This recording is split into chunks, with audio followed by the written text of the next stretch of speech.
नमस्कार, एक बार फिर से आपका स्वागत है सी न्यूज भारत में। आज के इस महाराष्ट्र बुलेटिन में हम सबसे पहले बात करेंगे अकोला की, जहां पिंपल खुटा के ग्रामीणों ने ग्राम पंचायत पर कुव्यवस्था का आरोप लगाया है। ऐसी तमाम खबरों पर करेंगे विस्तार से चर्चा। अकोट पंचायत समिति के अंतर्गत आने वाली अड़गांव खुर्द टोली ग्राम पंचायत के कातखेड़ पिंपल खुटा के ग्रामीण मूलभूत सुविधाओं से वंचित है। वर्तमान में चूंकि बारिश का मौसम है, अड़गांव खुर्द ग्राम पंचायत ने नाली और सड़क का कोई भी निर्माण कार्य नहीं कराया है, जिससे कातखेड़ पिंपल खुटा के ग्रामीण हताश और नारकीय यातना झेल रहे हैं। नालियों से पानी सड़क के किनारे बह रहा है और सड़क पर कीचड़ भरा माहौल है। इस पूरी स्थिति के कारण स्थानीय नागरिकों का स्वास्थ्य खतरे में है। अकोट तालुका के नेर धामना क्षेत्र में हैजा रोग फैल गया है। गांव के एक नागरिक की हैजा के कारण मृत्यु हो गई है। गांव के कई लोग पीड़ित हैं। ऐसी स्थिति में इस सब को रोकने के लिए ग्रामीणों ने चेतावनी दी है कि यदि सड़क पर गंदे पानी और कीचड़ की समस्या का समाधान नहीं किया गया तो वे आमरण अनशन कर बैठेंगे। माझं नाव प्रदीप नारायण वानखडे, राहणार कातखेड पिंपळखुटा गडग्राम पंचायत अडगाव खुर्द। मी आहे मेंबर रुपाली प्रदीप वानखडे यांचा पती। माझ्या पत्नीने 5 वर्षापासून वारंवार त्यांनी सांगितलं की आमच्याकडे रस्त्याची सोय नाही, ते म्हणजे तुमचा रोड होते असं सांगून आज 5 वर्ष होत आहेत। 2021 मध्ये निवडणूक झाली होती, आज 2025 झालेला आहे। आता कालकधी संपत आलेला आहे, तरी अजून दलित वस्तीचा रोड बनलेला नाही आहे। त्यांना म्हटलं आम्हाला नाही तुमचा रोड होत असेल, नाही निधी आला असेल तरी आम्हाला तात्पुरती जरी चालण्यापुरती एक म्हणजे काहीतरी मुरुम टाकून द्या किंवा काही बदली टाकून द्या, आम्हाला जाण्यापुरता तरी मार्ग करून द्या। हो, नेहमी फोन आला की 2-4 दिवसांनी करतो असे वारंवार ते ढवळाढवळीचे उत्तर देतात, पण त्यांनी आज कोणत्या प्रक्रिया अजूनही कोणती प्रक्रिया घेतलेली नाही आहे। मी उमा सुनील वानखडे, अडगाव खुर्द येथून कातखेड या दलित वस्तीमध्ये राहणार आहे। इथं रस्त्याची एवढी बिकट समस्या आहे। आम्ही बऱ्याच वेळा निवेदन केलं ग्रामपंचायतमध्ये, सरपंचांना सांगितलं, ग्रामसेवकांना सांगितलं, पण त्यांनी काही आमचा निर्णय घेतला नाही। हो बोलले, काहीच केलं नाही। आमचे इथं म्हातारे लोक आहेत, त्यांना दवाखान्यात नेण्याची पण व्यवस्था होत नाही। इथून ते काय होईल काही सांगता येत नाही। इथं जाता येत नाही, रात्रीला लाईट नाही, गवत वाढलेलं आहे। आजूबाजूला हे जे म्हशी वागवतात लोक, जनावरं, त्यांचे पण पाण्याची विल्हेवाट लावली नाही। आमच्या घराच्या जवळ पाणी येते, शेण टाकलेलं आहे आणि कोणीच याची व्यवस्था करत नाही आहे। ग्रामपंचायतमध्ये जाऊन सांगितलं, हो बोलतात, काहीच करत नाही आहे। त्याच्यासाठी तुम्ही काहीतरी व्यवस्था करा। आम्ही 2-3 वेळा सांगितलं, पण लक्षातच येत नाही त्यांच्या। हो बोलले की ठोकरून येतात। हे गोष्ट तुम्ही काय करायचं ते जरासं व्यवस्था करा। दलित वस्तीत असं कुठंच नाही आहे। पहिले त्यांची व्यवस्था करून घेतात, ते दलित वस्तीचं काहीच नाही करत। इथं नाल्या काढल्या, यांचं बिलं काढले यांनी, पण काहीच नाही केलं। नालीत पाणी नाही, काही नाही। आम्ही अजूनही त्या नालीचा वापर केला नाही, कारण नाल्या एवढे छोटे बांधल्या, त्यात पाणी जात नाही, त्याच्यात माती येऊन पडली, काहीच करू शकत नाही आम्ही। रस्ता व्यवस्थित नाही, कोणी येऊन पा, खोटं असेल तर आमचं ऐकून घ्या, पाहून घ्या। आम्ही खोटं बोलत असून तर पूर्ण रस्त्यात आमच्या गाळ आहे, पाणी आहे, शेण आहे, खत आहे, लोकांचे ढोरं आहेत। जाणाऱ्यानं कुठून जावा, काही कमी जास्त झालं जीवाचं तर नेता येत नाही। याची जबाबदारी कोण घ्यावा? सर्वात अगोदर दलित वस्तीची सुधारणा पाहिजे, तर चांगल्या वस्तीची सुधारणा करून राहिले, दलित वस्तीला मागे ठेवून राहिले। हे काही बरोबर नाही आहे। हे तुम्ही पाहून घ्या आता काय आहे तर सांगितलं सरपंच। हे अडगाव ग्रामपंचायत मधून आहे, हे कातखेड पिंपळखुटा। मी भास्कर किसन सपकाळ, माझी ग्रामपंचायत अडगाव खुर्द आहे।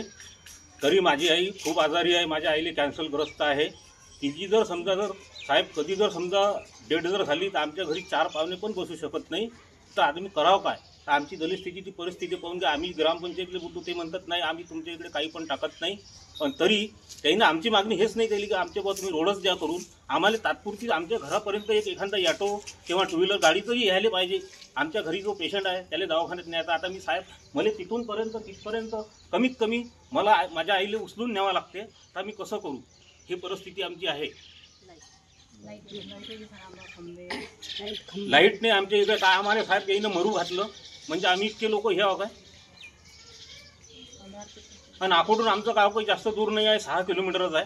महाराष्ट्र से सी न्यूज संवाददाता धनराज सपकाल के साथ नरेंद्र वडोनकर की रिपोर्ट। गुरुवार 10 जुलाई को गुरु पूर्णिमा के अवसर पर श्री गुरु सेवा प्रतिष्ठान धुले द्वारा राजा राम नगर बाड़ी भोकर धुले में भव्य गुरु पूजन समारोह एवं भजन संध्या कार्यक्रम का आयोजन किया गया। इस कार्यक्रम के लिए हरिभक्त परायण यशोदा अक्का जयखेड़ा, हरिभक्त परायण गुरुवर प्रेम मूर्ति पच्छिंद्र जी महाराज बाड़ी भोकर एवं हरिभक्त परायण बाल ब्रह्मचारी 1008 महंत सतीश दास जी महाराज भोंगे मठाधिपति श्री राम मंदिर शिरपुर उपस्थित थे। इसमें धुले, जलगांव, नासिक, नंदुरबार जिलों के सभी भजनी मंडल, भक्त भाई बहन, गायक, संगीतकार, कीर्तनकार, उपदेशक, सभी वारकरी, तलकारी बंधु शामिल हुए। कार्यक्रम के बारे में बोलते हुए श्री मालाजी गुरुजी ने कहा कि आज व्यास पूर्णिमा का पावन दिन है। संसार का सारा ज्ञान संसार को व्यास से ही प्राप्त हुआ है। व्यास महर्षि प्रथम गुरु हैं, इसलिए हमें इसे व्यास पूर्णिमा के रूप में मनाते हैं, जिसे गुरु पूर्णिमा भी कहते हैं। प्रभाकर मनसाराम जाधव, श्री गुरु सेवा प्रतिष्ठान अध्यक्ष। दरवर्षी आम्ही श्री गुरु सेवा प्रतिष्ठानतर्फे गुरुपूजन सोहळा करत असतो। त्या निमित्ताने पुढील गुरुजी सांगतील। या विश्वामध्ये जेवढं काही परमार्थिक ज्ञान आहे, महाभारत असेल, रामायण असेल, इतर जे काही वेद असतील, ती सर्व व्यासांनी लिहिलेली आहेत। हे ज्ञानच व्यासांचं वैशिष्ट्य आहे, म्हणून व्यास आद्य गुरु आहेत आणि व्यासांच्या स्मरणार्थ संपूर्ण देशामध्ये, जगामध्ये व्यास पौर्णिमा म्हणून साजरी केली जाते आणि तीच पौर्णिमा आपण सर्वजण गुरुपौर्णिमा म्हणून साजरा करत असतो। कारण गुरुर् ब्रह्मा गुरुर्विष्णू गुरुर्देव महेश्वरा गुरु साक्षात परब्रह्म तस्मै श्री गुरुवे नमः। गुरु हा तिन्ही देव समान असतो। गुरुचे या जीवावर अनंत असे उपकार आहेत। गुरु माता, गुरु देवता, गुरु पिता, गुरु जीवनामध्ये सर्वस्व आपल्याला देत असतात। आपण सर्वजण आज ज्या ठिकाणी आहोत ते गुरुमुळे आहोत आणि त्या गुरूंचं स्मरण म्हणून आम्ही श्री गुरु सेवा प्रतिष्ठान मार्फत गेल्या 5 वर्षापासून ही गुरुपौर्णिमा साजरी करत असतो।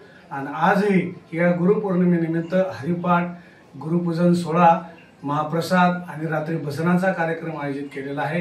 या कार्यक्रमासाठी संपूर्ण धुळे, नंदुरबार, जळगाव, नाशिक जिल्ह्यातील सर्व मंडळी उपस्थित राहिलेले आहे। सर्वांचे मी आभार मानतो, धन्यवाद व्यक्त करतो। जय हरी। धुले से सी न्यूज संवाददाता अनिल सिसोदिया की रिपोर्ट।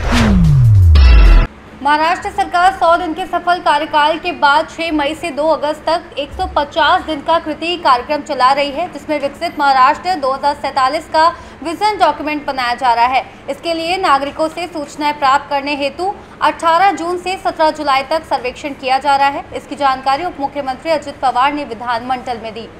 पुणे से सी न्यूज संवाददाता विपुल साठे की रिपोर्ट। फिलहाल के लिए इस खास बुलेटिन में बस इतना ही।